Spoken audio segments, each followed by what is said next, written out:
I play in the house. Sir,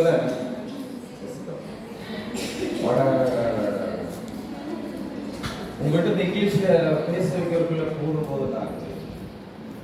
ஏன்னா நான் புலம்பிட்டு இருக்கல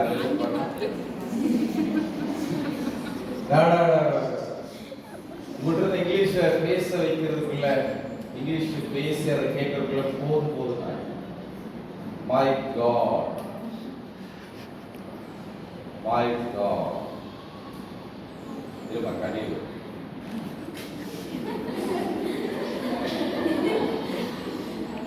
வாழ்க்கையில் அழுதுதே கிடையாது. பிள்ளைங்க அழகு வச்சுட்டாங்க. ஓகே, எல்லாரும் ஈஸியா இருக்கும் நினைக்கிறதோட எல்லாம் சேர்ந்து பேசலாம். I eat. ஓகே, நான் உப்புமா சாப்பிடுவேன். பிரியாணி சாப்பிடுவேன்.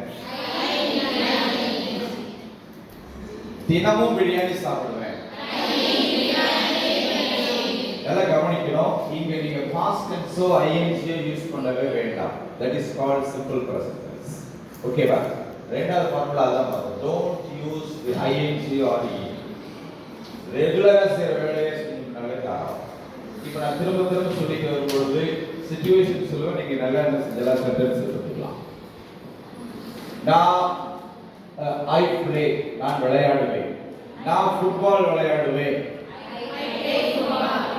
தினமும் ஃபுட்பால் விளையாடுவேன். தினமும் மாலையில் ஃபுட்பால் விளையாடுவேன்.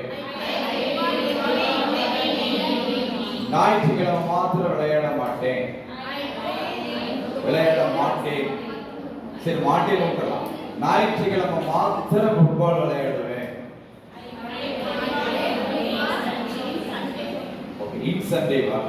ஞாயிற்றுக்கிழமை மட்டும். சரி, போகும். இப்போ அப்படியே கொஞ்சம் கொஞ்சமா நம்ம சென்டென்ஸ் டெவலப் பண்ணிட்டு போகும்போது தான் இங்கிலீஷ் உங்களுக்கு நல்லா செய்யும். நெக்ஸ்ட், ஐ ஸ்டடி, நான் படிப்பேன். ஸ்டடினா என்ன, ரீட் என்ன?